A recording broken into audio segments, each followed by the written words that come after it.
ఎన్నికల వేళ పిఎం కిసాన్ కాక అన్నదాత సుఖీభవ పేరుతో 20,000 రూపాయలు ఇస్తామన్నాడు. అసలు ఎన్నికలప్పుడు ఆయన అన్న మాటలేంటి? జగను రైతు భరోసా కింద పిఎం కిసాన్ని కలుపుకొని ఇస్తా ఉన్నాడు. నేను అట్ట కాదు, నేను అన్నదాత సుఖీభవ ఇస్తా, నేను 20,000 రూపాయలు ఇస్తాను అన్నాడు.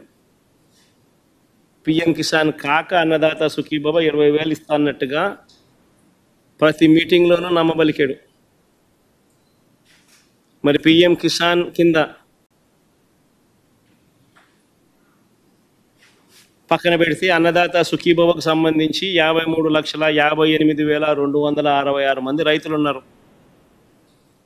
రైతు భరోసా అందుకున్న వాళ్ళు గతంలో మా ప్రభుత్వంలో 2023-24 సంవత్సరంలో లెక్కేసుకున్న మరి 53,58,266 మందికి ఇంటూ 20,000 రూపాయలు అంటే 10,717 కోట్ల రూపాయలు ఈ పెద్ద మనిషి బడ్జెట్ అలొకేట్ చేయాలి.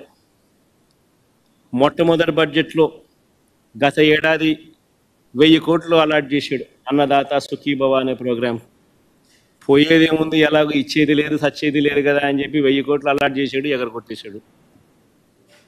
ఇప్పుడు ఎంత చేశాడు అని అంటే ఇప్పుడు రెండో బడ్జెట్లో 6,300 కోట్లు అలాట్ చేసినాడు. ఇక్కడ కూడా ఎక్కడ 10,717 కోట్లు కనిపించదు. ఎందుకంటే ఎలాగో ఇచ్చేది లేదు సచ్చేది లేదు, ఎలాగో మోసం చేసేది కదా అన్నట్టుగా తయారైంది చంద్రబాబు నాయుడు పరిస్థితి. ఇప్పటికే ప్రతి రైతుకు చంద్రబాబు నాయుడు 20,000 రూపాయలు బాకీ పడ్డాడు, ఎగనామం పెట్టాడు. ఈ రెండో ఏడాది ప్రతి రైతుకు మళ్ళీ ఈ రెండో ఏడాది కూడా కలుపుకుంటే మరో 20,000 రూపాయలు. అంటే మొత్తంగా ఈ రెండో ఏడాది కూడా గడిస్తే 40,000 రూపాయలు ప్రతి రైతుకు కూడా చంద్రబాబు నాయుడు ఎగనామం పెట్టాడు, బాకీ పడ్డాడు.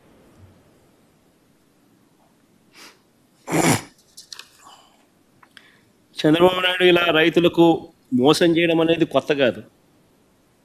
కోర్స్ ఆయన చరిత్ర చూస్తే ఎవరిని మహిళలకు కొత్త కాదు, పిల్లలకు కొత్త కాదు, రైతులకు కొత్త కాదు.